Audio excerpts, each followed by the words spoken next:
A lot of this isn't going to make sense to you, and I'm sorry about that. I'm just gonna start at the beginning, with the house.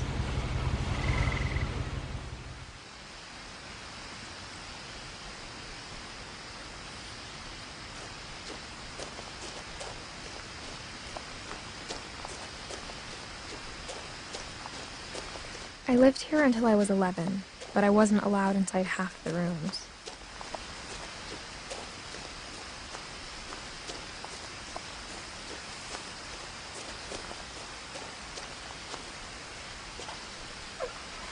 Inside the mailbox were bills from 7 years ago, marked urgent, open immediately.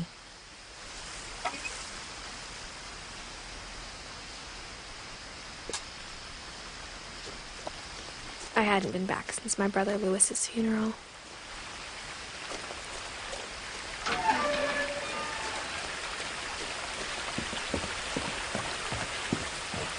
In her will, my mother left me a key but didn't tell me what it unlocked. Maybe she thought I'd know, or she thought that the mystery would be enough to bring me back.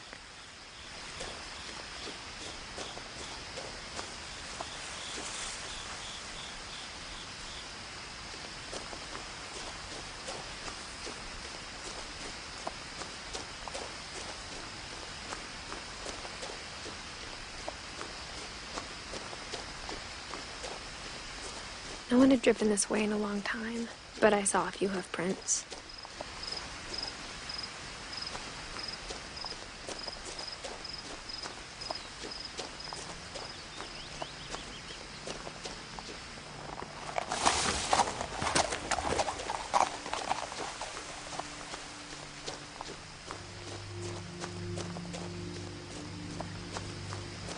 The truth is, even after I inherited the house, I never thought I'd come back to it.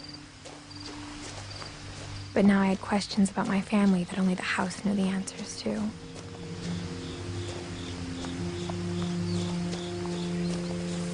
The house was exactly like I remembered it, the way I'd been dreaming about it.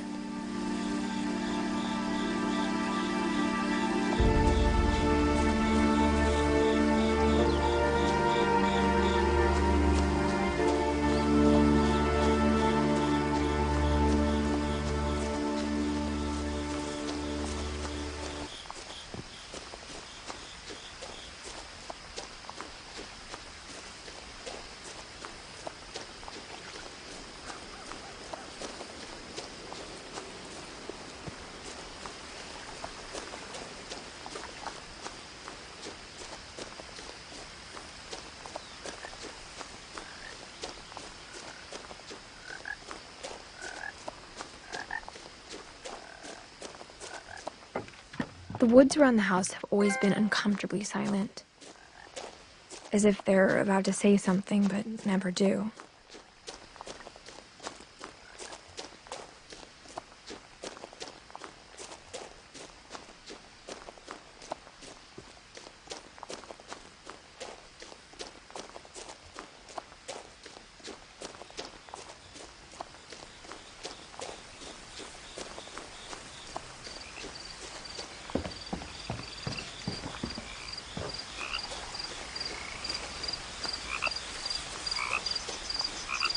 As a child, the house made me uncomfortable in a way I couldn't put into words.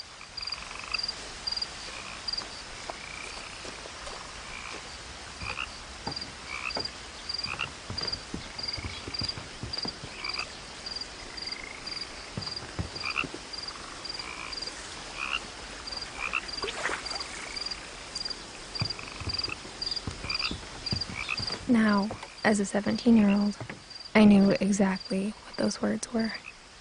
I was afraid of the house.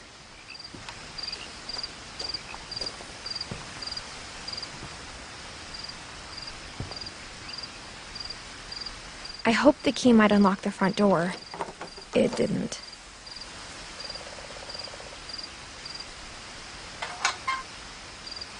Looking in, I felt like the house itself had been waiting for me.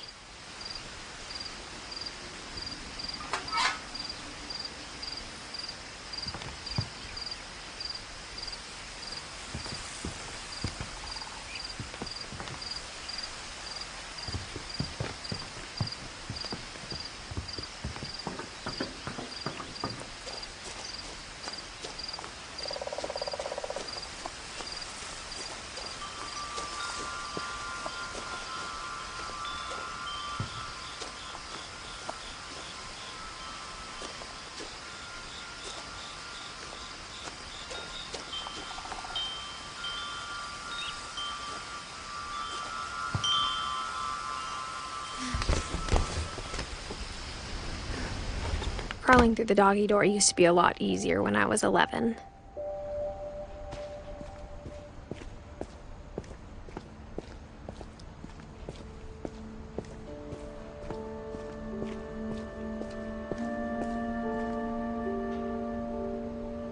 The power had been turned off the night we left. For the first time in years, I felt like I was home. But instead of a family, there were just memories of one. Like how after Louis started working at the cannery, we all got sick of eating salmon. Except our cat, Molly.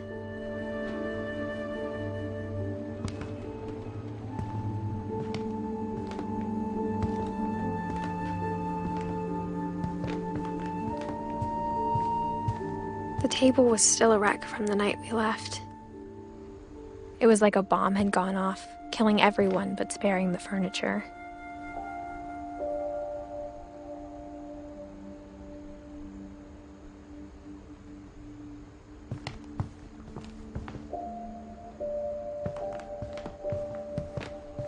My mom was the only one of us who could imagine Great-Grandma Edie living in a nursing home.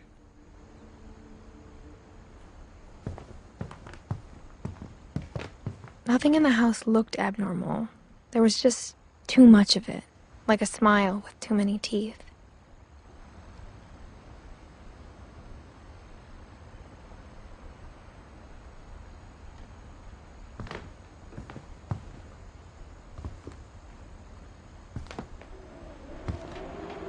Even the fireplace had a story. Edie told me the bricks came from the original house, after it sank.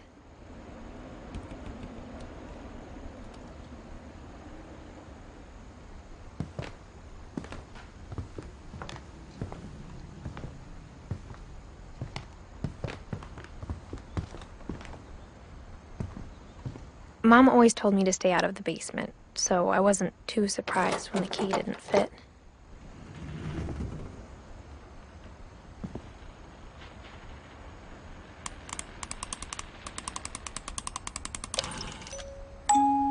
Great-Grandpa Sven built a music box for Barbara, along with the rest of the house.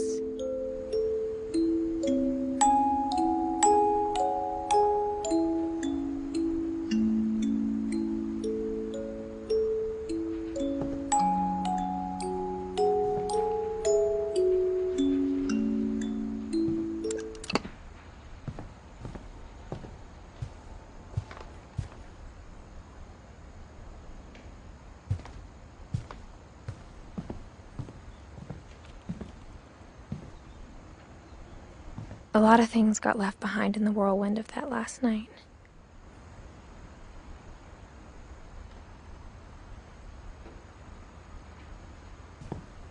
My mom wasn't much of an optimist, but she never stopped believing that my brother Milton was alive.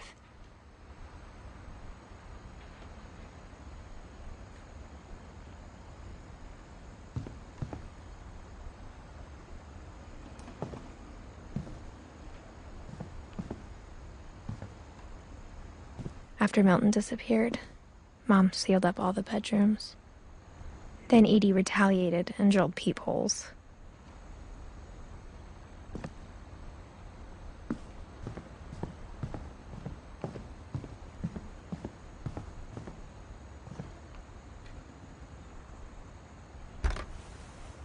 My Grandpa Sam spent 7 years sharing a room with his dead brother, Calvin.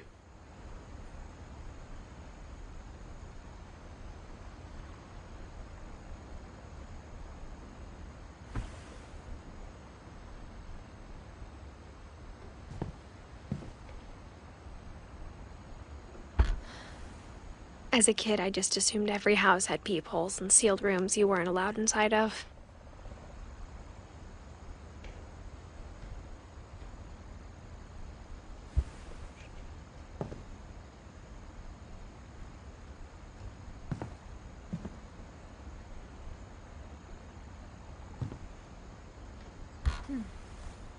The last time I was in Edith Sr.'s room, I was 10 and she was painting my portrait.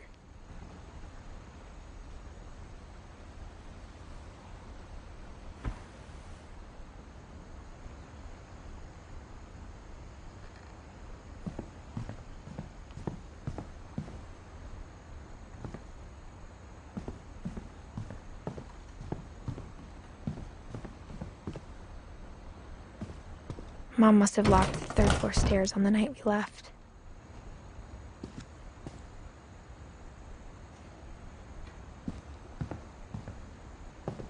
Edie's father, Odin, built the original house.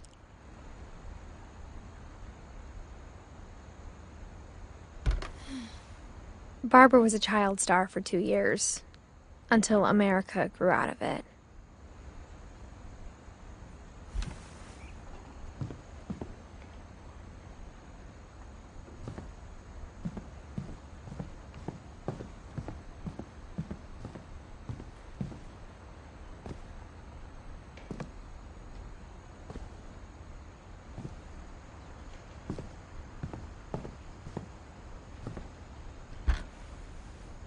Edie told me once that every Finch who ever lived is buried somewhere in the library.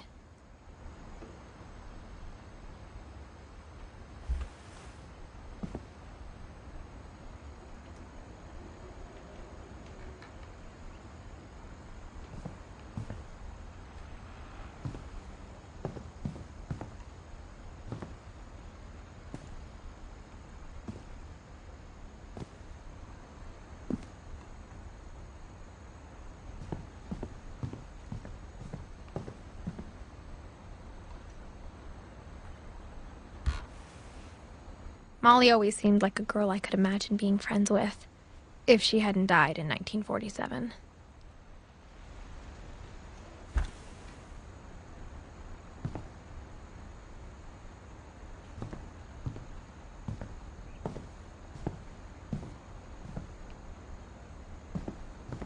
I spent a lot of time playing in Great Uncle Walter's room.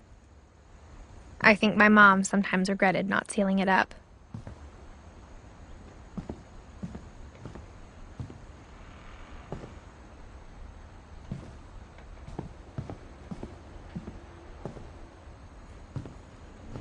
Lewis told me there were secret passages, but I never believed him.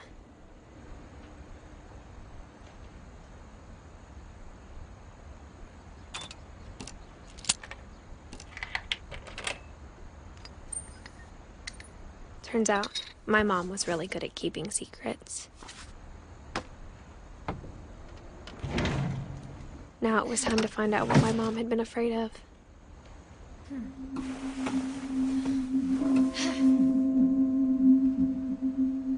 From the paintings on the wall, it was clear my brother Milton had been here before me.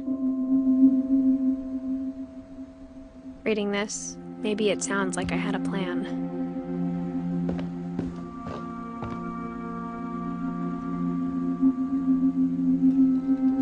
But I had no idea what was behind that door.